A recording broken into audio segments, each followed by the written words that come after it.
Hello, and welcome to another live conversation with Colgate leaders. I'm your host, Dan DeVries, and today I'm excited to welcome you back to the basement of our studio here in Lathrop Hall. And we are joined by the Jones and Wood family Vice President for Admission and Financial Aid, Gary Ross, and Dean of Admission and Financial Aid, Tara Bubble. And they are both here to answer your questions about Colgate's admission process. Dean Ross is a Colgate alumnus of the class of 1977, and he has worked at Colgate since 1985. He was named Dean of Admission in the year 2000. Dean Ross has earned the Maroon Citation and the Brian Little Award for his work, and he continues to oversee the Office of Admission in partnership with Dean Tara Bubble. Now, Dean Bubble is leading a long-term strategic planning process to ensure Colgate's continued success and future ability to attract outstanding students while promoting access and affordability. Dean Bubble received her bachelor's and master's degrees from Cornell University. Her admission career began in Ithaca, at Ithaca College and continued at Cornell, where she spent 14 years before joining Colgate. Deans Ross and Bubble, welcome to the show. Thank you, Dan. It's such a pleasure to be here. All right, we're glad to have you here. So I have a lot of questions from alumni that have submitted really a lot of interesting topics. So I want to jump right in. I don't think we'll get to everything, but we'll try to answer as many as we can.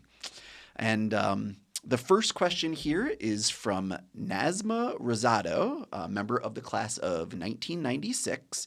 Nazma is from Boston, Massachusetts, and asks, "My kids are dead set on attending Colgate, but the acceptance rate is very scary. What are you looking for in ideal candidates? How much do you weigh test scores, grades, extracurriculars, and recommendations?" That's a great question. It's a really good question, and we appreciate the interest of NASMA's kids in Colgate. Let me try and respond by giving an outline of how we approach the application process with an individual application. One of the things I believe, and I know all the members of our team believe, is we believe all people are created equally. We don't believe all transcripts are created equally. And so the first thing is to take a look at the transcript. And we want to see that in the context of the school that the student attends, that student is taking advantage of the opportunity to pursue academic challenge. And that can vary in terms of what's available to a student from school to school. But in terms of what is available at a given school, we want to see that a student really embraces the opportunity to pursue challenge. The transcript is the most important part of an application that we review. But at a place like Colgate, recommendations are also very important. We don't want students who are going to be mere spectators in the classroom. We want students to be active and involved, truly engaged in the life of the classroom, participating in classroom conversation. And the way in which they participate through classroom conversation is by coming to their classrooms now in high school well prepared so that a teacher, when that teacher is writing a recommendation, can give us a really good idea of what it's like to have that student in the classroom, and also whatever context that teacher might have to be able to share with us about what the individual will be like as a citizen of an academic community outside of the classroom. We certainly care about what a student writes to us on their essay. We wouldn't ask students to complete essays on either the common application or the coalition application, depending upon what they choose to use. And parenthetically, I should say, we are committed not to preferring either the common application or the coalition application. But we do definitely prefer those essays that are really well thought out, that really give us an opportunity for us to get to know the student who's seeking admission. We care about the activities that a student has been involved in. That doesn't mean that everybody needs to be a three-sport captain or president of their class, or even the first chair violinist in the orchestra. But we want to see students who have, in a meaningful way, contributed to their community and to their school and made those places better than they were when they found them. I haven't mentioned testing yet. We are test optional. And when I say we're test optional, we mean we're test optional. And there are some students who will want us to consider either their SAT or their ACT as a part of their evaluation. There are others who, for whatever reason it might be, may not be sending along a score for us to consider. If that's the option that a student chooses, we will respect that option. We will not wonder why a student may not have submitted their testing. We truly are test optional, and we leave that decision up to the student. You know, to follow up on that, has that had any impact on the class? Like, has that hurt the academic, the overall academic rating of the classes we've admitted since going test optional? Dan, that's a really good question, and we get asked that a lot. And I remember the first year we went through a test optional review, we had a lot of questions about how our holistic application review process would go with or without test scores. And I remember looking at Gary in our final selection committee and saying, Gary, did you miss test scores? And he realized that we had never even talked about them. We really did not miss it at all with the holistic application review. If students submitted, it's one more piece of information. If it's not there, we're evaluating an applicant based on everything that they do share and do submit, so they really can put their best foot forward. Okay. Dan, if I could just say one of the real fun parts, also one of the challenging parts of doing the work that we do, is we're often working with more than one class at a time. And so what that translates into is really starting in January, and sometimes even sooner, we're already working with high school juniors while we still very much have the seniors who have submitted their applications that we're working with. And so in January this year, I started going to a number of different junior programs where, without question, the number one point that parents or students would raise in January and throughout the spring was, is Colgate really test optional? Do you really not read anything into an application when a test score is not submitted? And I can honestly say to you and all the viewers, if a student makes a choice not to submit a test score, we respect that choice and don't read anything into it. All right, cool. So our next question here is from Gary Ripple. He's a member of the class of 1964 from Williamsburg, Virginia. And Gary asks, as Colgate's application volume has soared, what has been your experience with yield on offers of admission? Is Colgate still holding firm on its policy of financial aid based on need only? Any conversation about giving a few scholarships not based on financial need? We've been really lucky, and let me just say, I know Dr. Ripple very well. When I first started out in admission, Dr. Ripple, who was involved in other colleges' admission offices, was very helpful to me as a Colgate alum in really helping me get established in the admission field. I'll be forever grateful to Dr. Ripple. But Gary, we do not have merit aid awards. And if you look at the strength of the students that we have been admitting at Colgate, it's really not an area where we need to venture into. I want to quickly add, we do have non-need-based athletic scholarships, but I don't believe that's what Dr. Ripple's referring to. We are seeing applications, and we're admitting and enrolling students who this year, for example, the class that will be joining us in the fall, present the strongest academic measurements based upon GPA, based upon testing for those who submit testing, that we have ever seen in the university's history. Wow.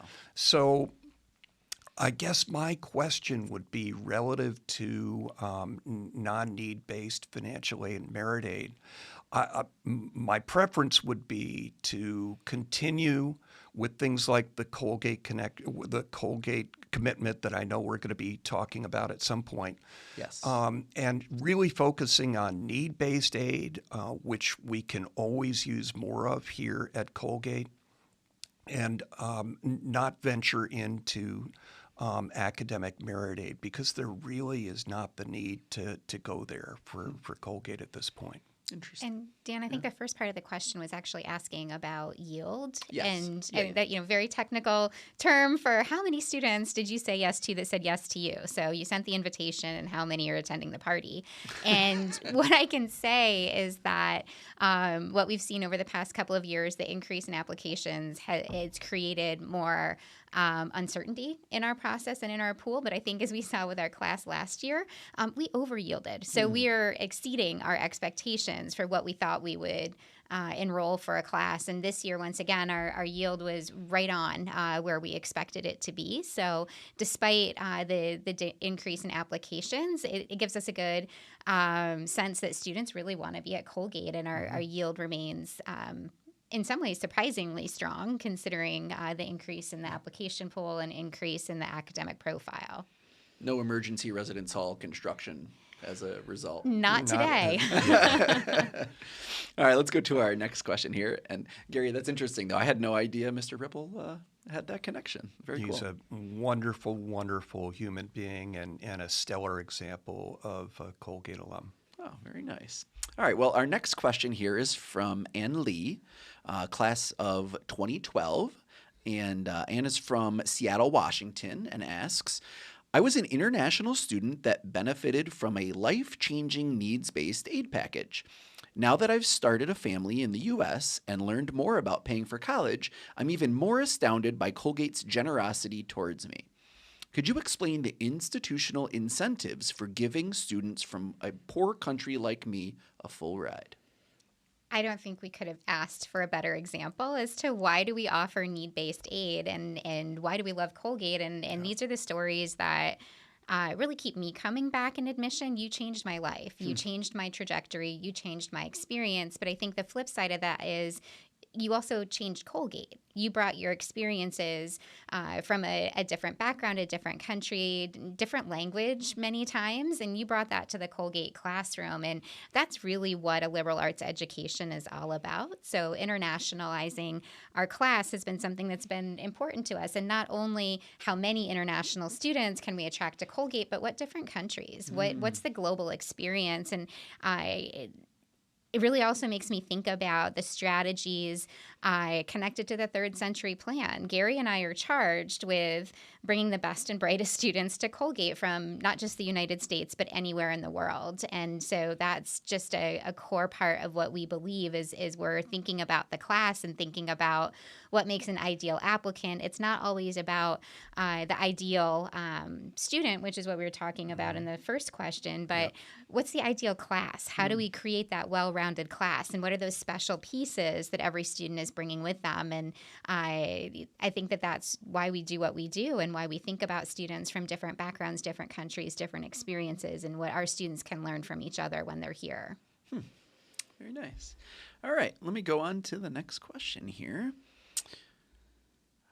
Brian Hurt, a member of the class of 1981, he's from Santiago, Chile, and he asks, how does Colgate evaluate the full IB diploma versus partial IB? And is partial IB viewed as equal to taking AP courses? And I think we might need a little explanation as to what that all means. There's a lot of alphabet soup there. And I think what this is really getting at, there's two different pieces of this.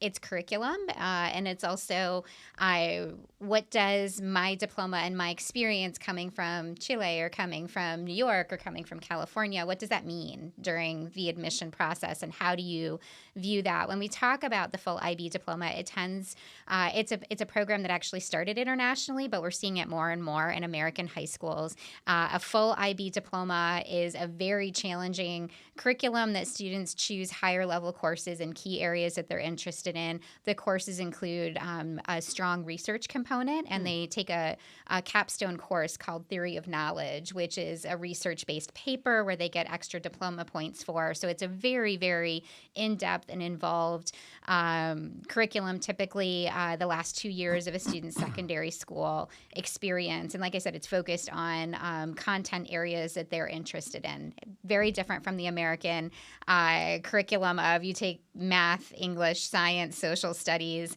in a foreign language. And in IB, you're specializing in a couple of those different areas.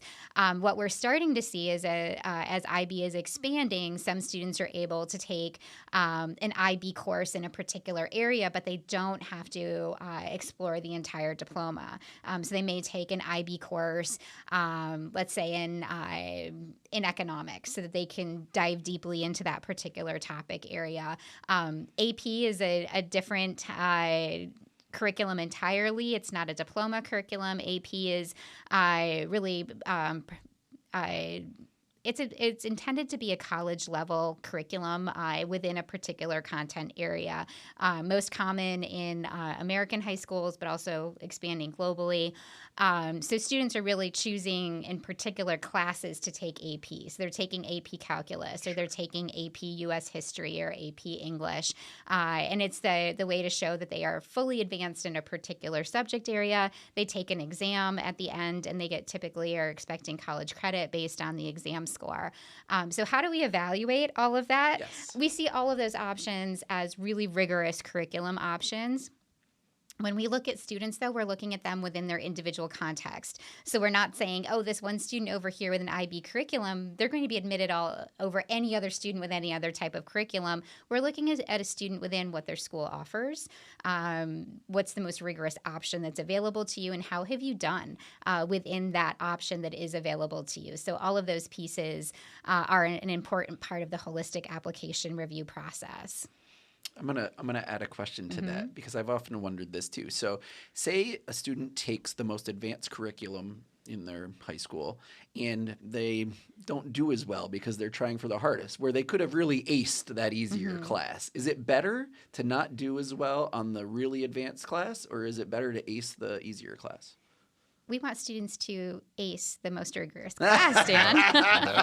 That's the easy answer. The reality is these are 16 and 17-year-old kids, and there's going to be there will be a variety of different outcomes. And I think part of preparing for college, yes, it's challenging yourself, but also at times it's recognizing your own limits, and it's thinking about your curriculum and how that best prepares you for the particular school you're applying for. And I think those are really tough questions, and we always say to students, feel free to give us a call. One of our admission officers can talk through your individual circumstance and situation, because they are all different, and that's why we do meet individually with students and talk through these types of questions all the time, because my idea of a poor performance may not be your idea of a poor performance. A student may be thinking, oh my gosh, I completely bombed AP Calculus, I got an A-, and I'm thinking, A-, I'm okay with that. You're in AP Calculus, given the other classes you've taken, given what's happening in the other math classes in your school, I can understand that context, but it's those context pieces that are really important. And Dan, I just want to reemphasize the word that Tara's used several times now, context. I must get a dozen letters. I should probably say I must get 13 letters over the course of a year from people who might live in a small town not far from Hamilton, New York, where the school district where the student attends is a poor school district, not a lot of money in the school district, and they can't afford to have AP or IB level courses. And the letter will go something like this: is it even worth the time for my child to apply to Colgate? And oftentimes, we will see students who come from small or just really poor school districts, even if they're not in a small town, where they can't afford the AP or the IB. The student might be a valedictorian and will read things in their recommendations like, I've been teaching for 34 years and I've never had a math student as talented as Dan DeVries is in my classroom. And that is something that we take into consideration when evaluating the context. So just because the student happened to grow up in an area where they weren't able to support that kind of program does not mean that student might eventually not be a very competitive student that we would be very eager to consider for admission. It's all about context. Interesting. Thank you. That's a good segue here to our next question. Although I will say, Gary, you might be the first person to say excellent in mathematics and my name in the same sentence. So thanks for that. This question here is from Sophia Beresford, member of the class of 2022. And Sophia is from Brooklyn, New York, and she asks, with all of the great racial and ethnic diversity happening in these most recent classes, how can Colgate also ensure that these students, especially those from lower socioeconomic backgrounds, feel empowered to find their tribe through student orgs, cultural housing, etc., or other ways? Sophia always asks really tough questions. She was a student on one of the committees that Gary and I sit on, and I always appreciate the thought that has to go into the responses for you, Sophia, so thank you. I'll take this one to start with, but feel free to add anything. I think one of the most challenging things for me working in admission is we are one of the most visible departments at Colgate, and we're the front door to Colgate, but we can't really have a hands-on control or guiding of the process when students get here. We don't oversee all of the programming and all of the experiences of an individual student. We can just let them know what to expect when they get to Colgate or what the opportunities are. And it's really a lot of our colleagues on campus who are going to help students find their tribe and help them take the next steps. But we've put a lot of thought and planning into how we introduce students to Colgate and how we introduce information to students so they can start their journey and figure out, what are my resources? What do I need to know? Do I see myself here? So I think that's the way I'm going to approach answering this, is how do we introduce students to what the possibilities are at Colgate for finding their tribe, particularly students from lower socioeconomic backgrounds. What do we do? How do we talk to students? And I think there are a variety of different ways we do that. When we start working with prospective students, we don't just rely on the campus visit anymore to say this is the only way to see Colgate. We have virtual opportunities. We have an online campus tour for students. We're recruiting in areas, but part of what we call the silver linings with COVID were things like being able to recruit virtually. We do sessions with students around the country and around the world. So we're able to reach a wider audience than we've ever reached before to say, here are the opportunities at Colgate. One of the particular programs that we've adjusted to address the needs of students coming out of COVID, out of a pandemic, and also from a variety of different backgrounds is our Colgate in Focus program. During COVID, we transitioned from a fly-in program to a completely virtual program, and we're still keeping that virtual component. And it's essentially worked out to be workshops for students to introduce them to different opportunities and communities at Colgate. We are still going to bring students to campus, and we were just having the discussion this morning about, do we just bring the student, or do we bring a parent, a guardian, a responsible adult, someone who's really helping them make this decision, particularly from students from lower income backgrounds. We know a visit to campus can be challenging. In the past, we've only flown the student in, but we also know this is a family decision. We talk a lot about that with programs also like Colgate Commitment. Financially, college is a family decision. So how do we expose the student and their family and their community to Colgate? And so we've really looked for opportunities to bridge that gap between a student's current community and the community that they're looking for at Colgate. Another big change we've made is how we approach programming for all of our admitted students as well. We no longer have a big open house where we parade students from panel discussion to panel discussion to another panel discussion. We actually have an open free flow format with 13 different stops, and instead of a script, we now have a choose your own adventure. So you really can dive deeper into the areas that you're most interested in, hopefully meet some other students along the way, which happens and is exciting to watch. And they start traveling as a little mini tribe during Experience Colgate and start talking about things like, who's your roommate going to be? Where do you want to live? Not that they haven't learned all the ins and outs of the housing process, but they know at least I'm trying to find my people and who I want to connect with. And it's really exciting to see that happening during our admitted student programs now. Very good. All right. Well, the next question we have here is kind of an amalgamation. We had a number of alumni reach out with questions about the upcoming Supreme Court ruling as it relates to affirmative action. So I kind of lumped them all together in this catch-all. So can you talk about how Colgate currently uses race in the admission process and in admission decisions, and how the forthcoming Supreme Court ruling could change that process? Dan, I'm going to go. No. You want to take that one, Gary? I'm happy to have you take it on. It's a question that every admission office is asking itself, and it's a question that we hope will be resolved within the next month. But I think it would be useful, Tara, for them to hear about some of the ways in which we've been preparing for that decision. And I'll say, Dan, you said it best when we wish we had a crystal ball. Yes, it'd make our jobs a lot easier. But we've been asking ourselves the same question: how and where do we use race, not just in our admission process, but where do we use it at all in the admission office and in the work that we do, policy, programming, procedures, because we really don't know where the Supreme Court is going to rule, what they're going to restrict, what they're going to allow. So we're really preparing for any possible outcome at this point. And to do that, we have to know where do we use race? Where is it in a scholarship agreement to give preference for a particular background? Is it in a I'm just trying to think through in Colgate and Focus. Do we prioritize students from particular backgrounds? And can we still do that going forward?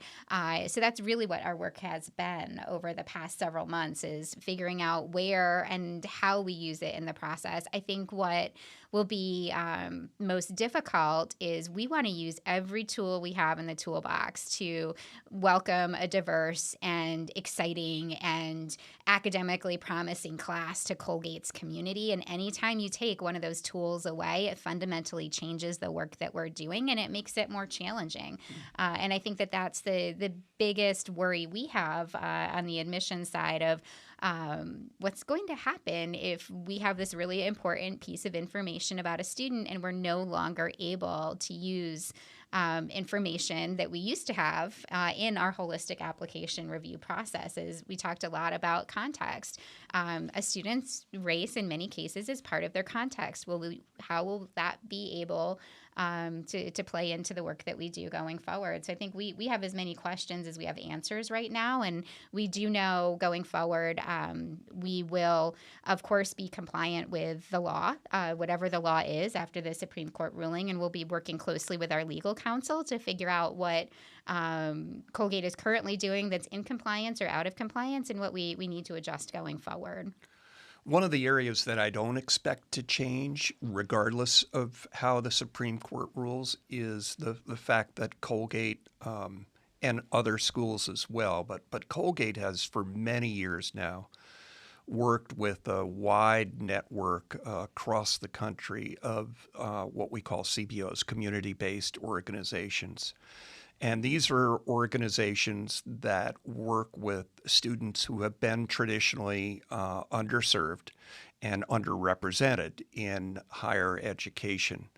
And thank goodness we have contacts with so many CBOs around the country where we will be able to continue, regardless of what the Supreme Court rules, to visit those community-based organizations. They're organizations that enable us to talk with students who may not have the opportunities, either in school or at home or both, to learn about the college process. And so sometimes when we are visiting with students from community-based organizations, we're not just only talking about Colgate. We're talking about the opportunities at Colgate, but we're also talking about the opportunities that exist just by pursuing a 4-year degree at an institution of higher education. So I can't imagine any circumstance under which we won't be able to continue that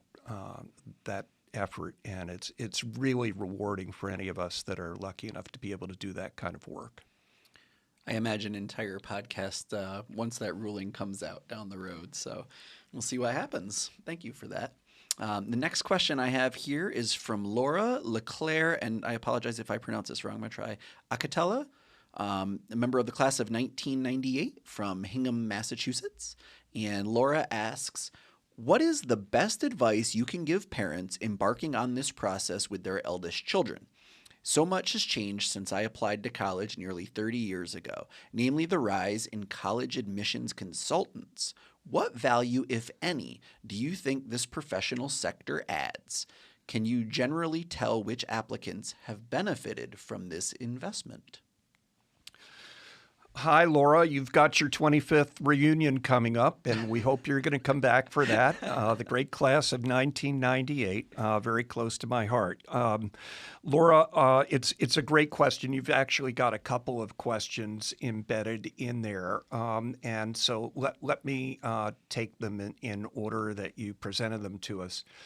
The best advice I can give parents embarking on this process with their children is first focus on schools that are going to be the best match. And the best match can be determined in lots of different ways, and it could vary from student to student and from family to family.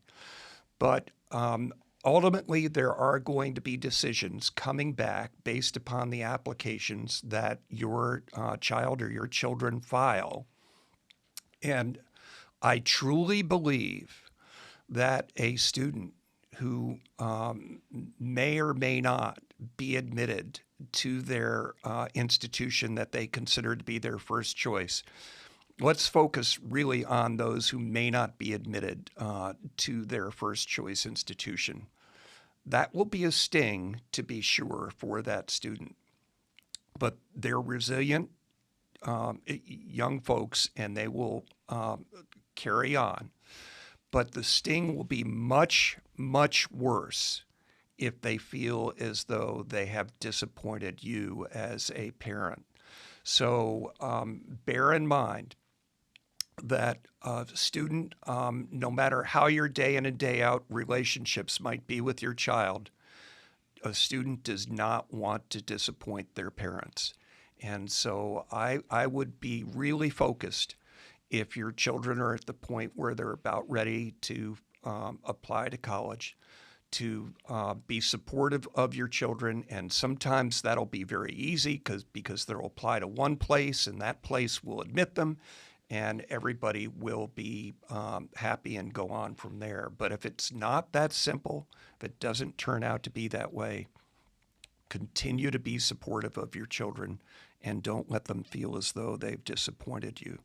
In terms of college consultants, you're right. That is a field that has grown dramatically since the class of 1998 would have been applying for admission to a college or university.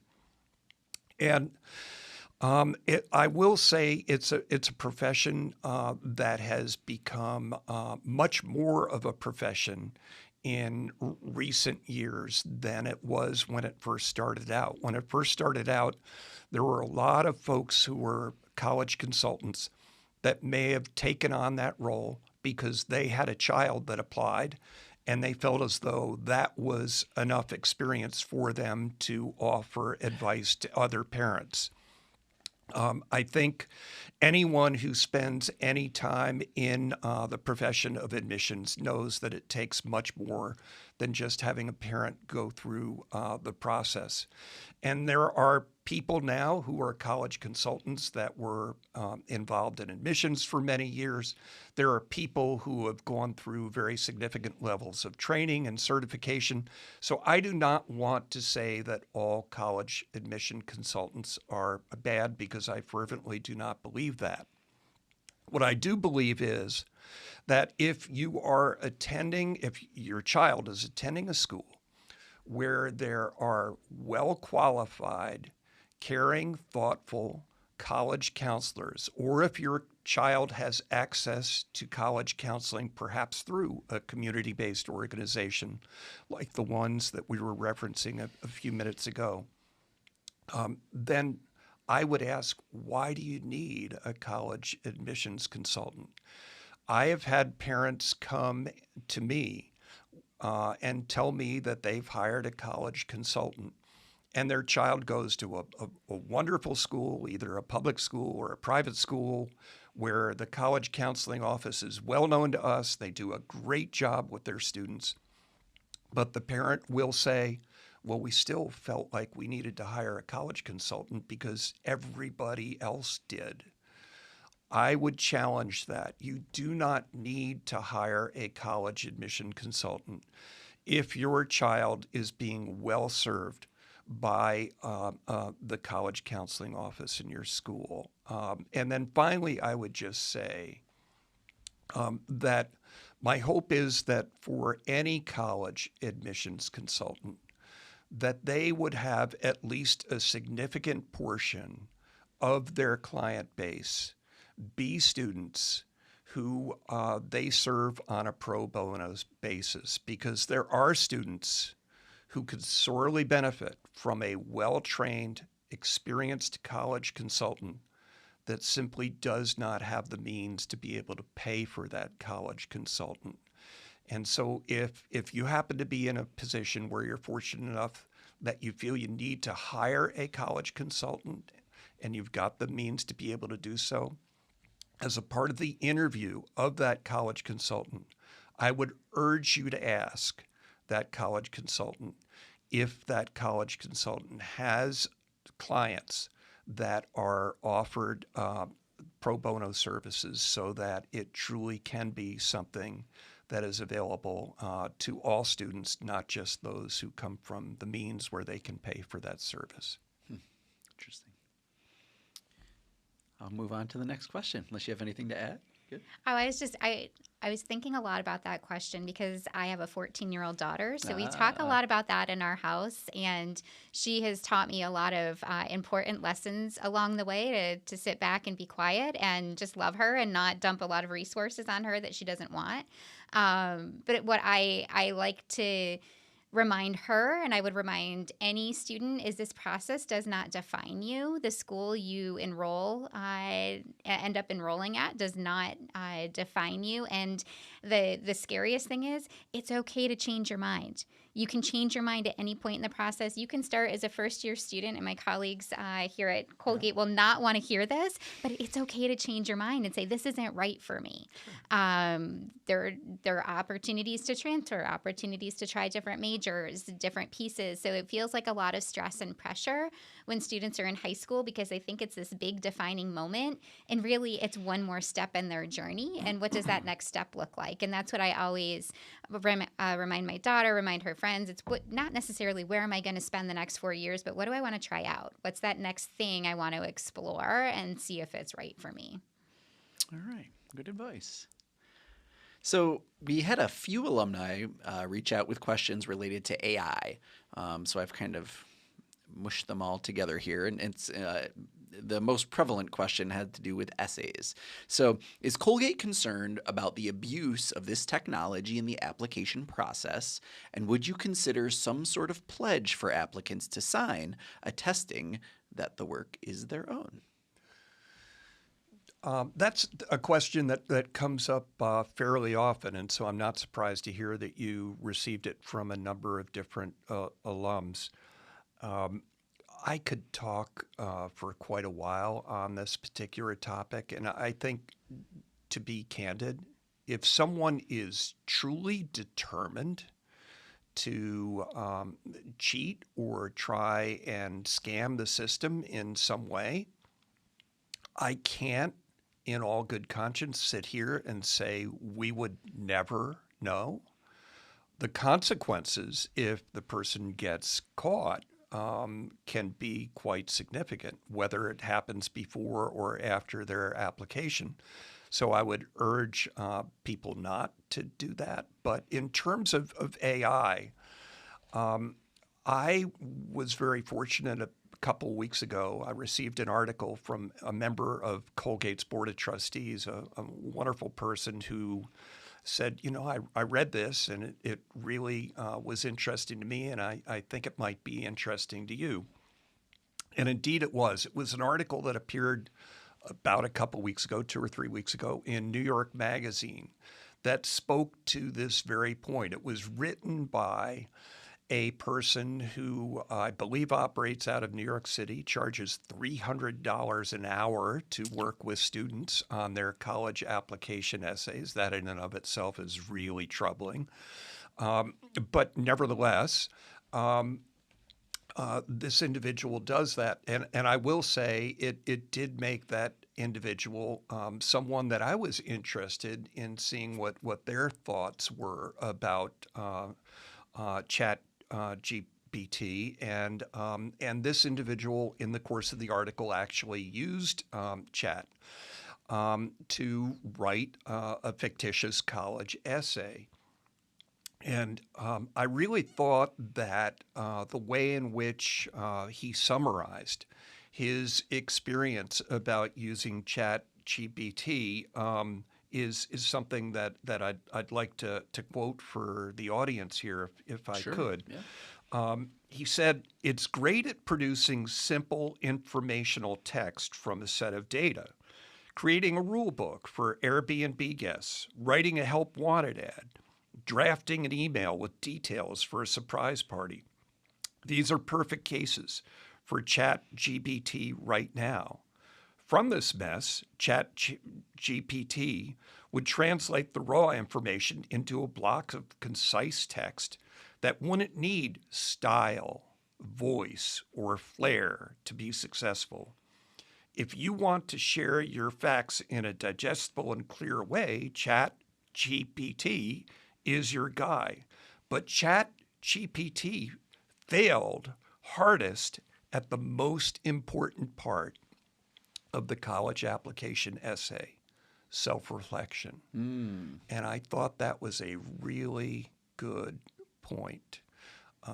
You can't get Chat GPT to inject emotion or self-reflection in your college application essay. So I know those application essay topics are not necessarily someone's great idea of a fun time on a Saturday afternoon in the fall when you need to get it ready for your college application, but I still think that's the best way to write an effective college application essay. All right, we'll go on to the next question here. We have one, and we're running out of time, so I'm going to try to go quickly through these final questions.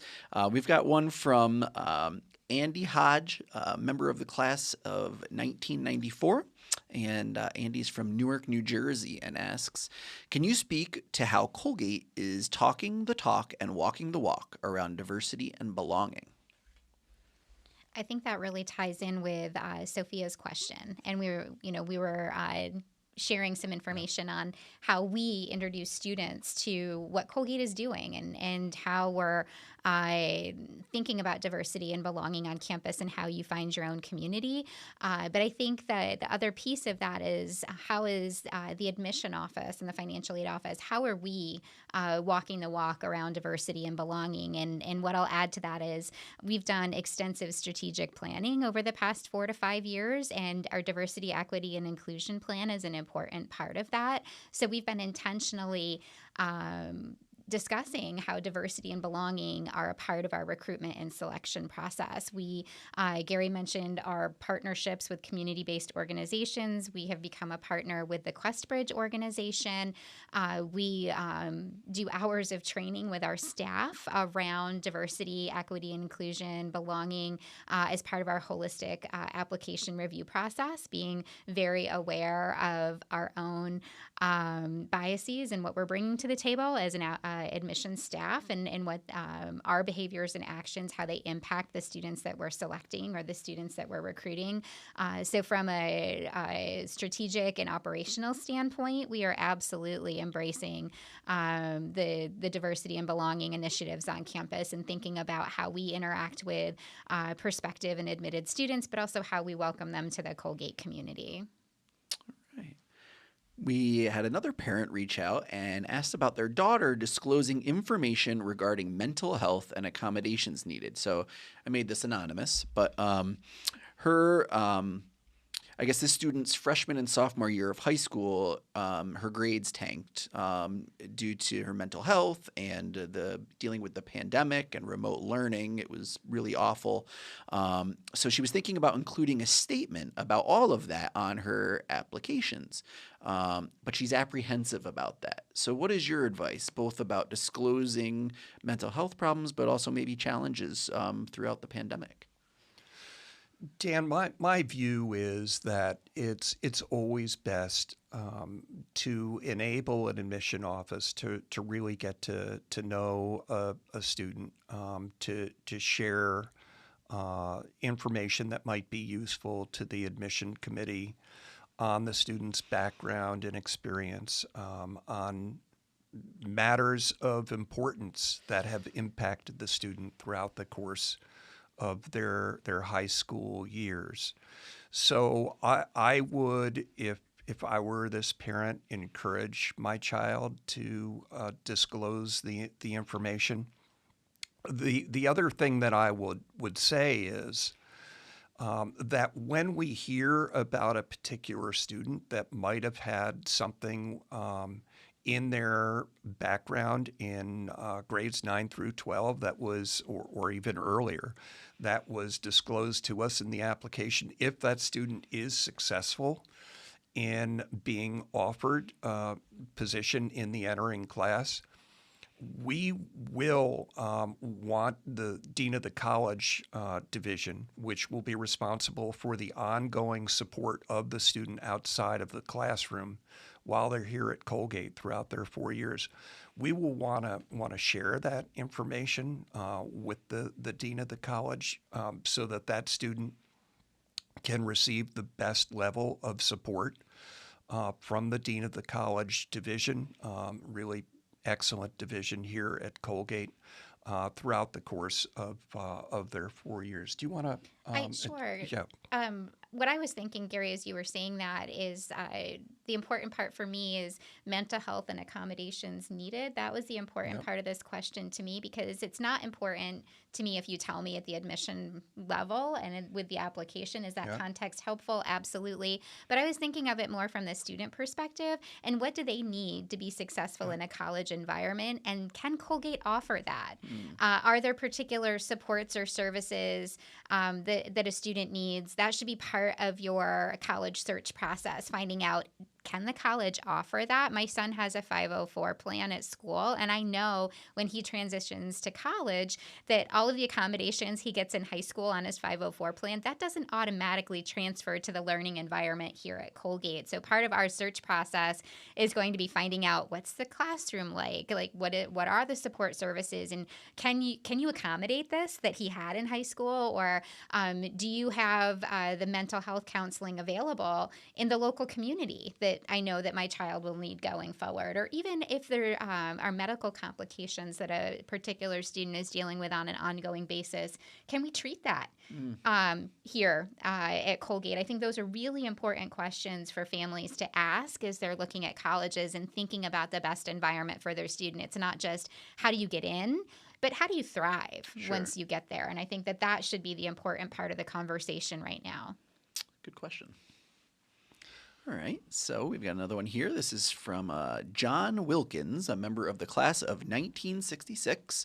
And John is from Boston, Massachusetts. And he asks, would you comment on the financial and management challenges of successfully running the admissions office given the surge in applications? Also, what strategies can be employed to improve the yield on accepted candidates? We ask ourselves this question all the time, particularly about deploying staff resources, because everyone here at Colgate is so incredibly excited about the application volume increase that admission has experienced. But when we think about our staff and what we have to do internally, we've more than doubled the applications that the same size staff has to review. So, it's been a challenging process at times, but it's really being thoughtful about how do we use the staff resources that we have? How can we work smarter instead of harder? We've been really thoughtful. We have really strategic thinkers in our office who tackle these questions every single day for us. So, we have hired staff at certain times of the year, depending on needs. So we don't necessarily need to look at doubling our full-time staff. It's how do we think strategically about when we need extra help? How do we use our students in the process? And how can we use student work study hours to also enhance their learning experience and think about the management of the work that we have in our office. So we're constantly thinking about creative solutions to the increased workload. So that's a really great question. But if you have any great examples, we're very glad to hear those. We're open to creative solutions. But I think when it comes to yield, the most important strategy that's been employed here at Colgate is the Colgate commitment. Financial aid is one of the key levers that we have to use in the admission process when it comes to predicting yield, when it comes to improving yield on student applicants. It's helping students talk about financial aid. It's helping students see themselves at Colgate and understand that it can be an affordable option for them. So that has absolutely been one of the most important strategies for us in the admission office is thinking about the Colgate commitment and how we communicate that to families and how we can keep expanding that. That's a good segue. So I want to go right into the Colgate commitment Okay. for my last question. We're ready. So tell Speed me round. about that. Let's do, top level here. What is the Colgate commitment? How does it work? Who funds it? And do prospective students need to do anything to be considered for that program? The Colgate commitment is a really terrific program that attempts to make Colgate both affordable and accessible to as wide a variety as possible of prospective students who come from varying levels of varying socioeconomic backgrounds. And in terms of who funds it, we certainly appreciate the generous support that so many friends of Colgate have offered, primarily alums. And the Colgate commitment is still something that is a program that we want to see carry Colgate throughout the future by providing these incredible opportunities for a Colgate education to students who might not otherwise be able to attend Colgate. So while I'm not one of my advancement colleagues, I certainly respect the work that they do. And for anyone who would like information about how to make donations to the Colgate commitment that can really be life-changing for the lucky student who would be fortunate enough to receive a benefit through the Colgate commitment, I urge you to get in touch with the Office of Advancement. To give you an idea of how it would work, students right now who come from a family income of up to $175,000 will have all federal loans removed from their financial aid packages. And then for students that come from financial backgrounds of $175,000 or less, there's kind of a sliding scale so that Colgate's in a position to say, for example, that a student that comes from a family income background of $80,000 or less will not pay tuition. That'll be covered through the Colgate commitment. I encourage people, if you'd like to see a chart that would explain the various income levels and the funding that's available, all you need to do is log on to the Colgate website, click on financial aid. You will see right away something for the Colgate commitment, and you'll be able to see this chart. I want to be very clear to say that just because someone comes from a family income background greater than $175,000 a year, that does not necessarily mean that they will not qualify for need-based financial aid. There are plenty of students here at Colgate for whom that is the case. Colgate is still an institution, and this makes me as proud as anything I can think of that Colgate has done and will continue to do throughout the future. Colgate is an institution that is committed to meeting 100% of a student's demonstrated financial need. And while that commitment and generous policy is magnified through the Colgate commitment, the fact is it is a policy that is employed for anyone at Colgate who receives need-based financial aid from the institution. I think that's a great place to stop. Thank you both so much for coming in here today. This was really great. I learned a lot, and I have dozens of other questions that we didn't get to, unfortunately, but maybe we'll do this again down the road. So thank you both again. It was really Thank nice. you, Dan. Thank you to everyone listening or watching today. That was our live conversation with Deans Gary Ross and Tara Bubble. Be sure to tune in next month for our next live conversation. And as always, one of the best ways that you can support all of the amazing students at Colgate is through a gift to the Colgate Fund. And you can learn more at colgate.edu. I hope you have a great day.